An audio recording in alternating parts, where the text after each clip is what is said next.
met 'n kleersel, 2 waters in 'n bottel, 'n skerpmaker en 'n sakkie en 5 potlode.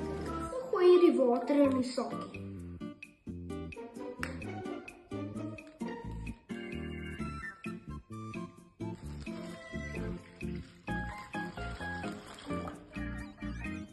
En nog een.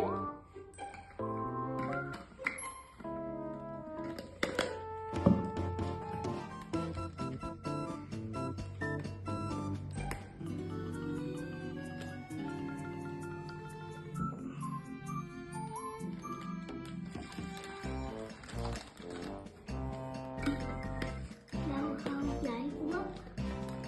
Ek gaan die kleersel. Nou moet ons die kleur. Net so klein.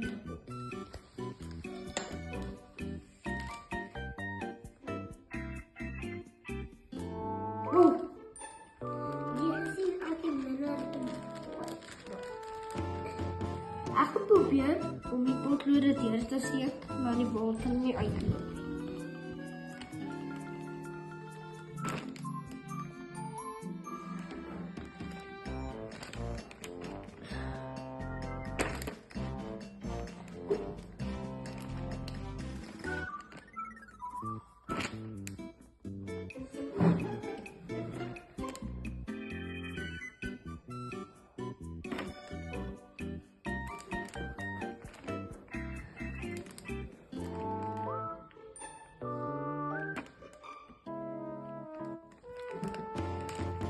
Sien die water loop nie uit. Hoekom dink jy dat die water nie by die potloodgaatjies uitloop nie? Waarom lek 'n plastieksak nie wanneer jy 'n potlood daardeur druk nie? Jy het nou gesien hoe ons 'n plastieksak met water vul en dan 'n potlood reg deur die sak druk sonder dat die water uitloop. Dit lyk soos 'n towertoertjie, maar dit is eintlik wetenskap. Wanneer die potlood deur die plastiek gaan, maak dit nie 'n groot skeur nie. Die plastiek rek en vou om die potlood. Dit vorm amper soos 'n stywe drukkie rondom die potlood. Die plastiek hou so styf vas dat die water binne die sak bly. Wees versigtig, as jy die potlood weer uittrek, is daar niks wat die gaatjie toemaak nie en dan sal die water uitloop. So, wat help die plastiek om so slim te wees? Wat is 'n polymeer? Die plastieksak is gemaak van iets wat ons polymere noem. 'n Polymeer is soos 'n baie lang ketting. Dink aan 'n trein. As een treinwaandjie 'n klein deel is, dan is baie waandjies wat aan mekaar vas is 'n lang trein. Net so bestaan polymere uit baie klein deeltjies wat aan mekaar verbind is. Hierdie lang kettinge maak die plastiek sterk en rekbaar.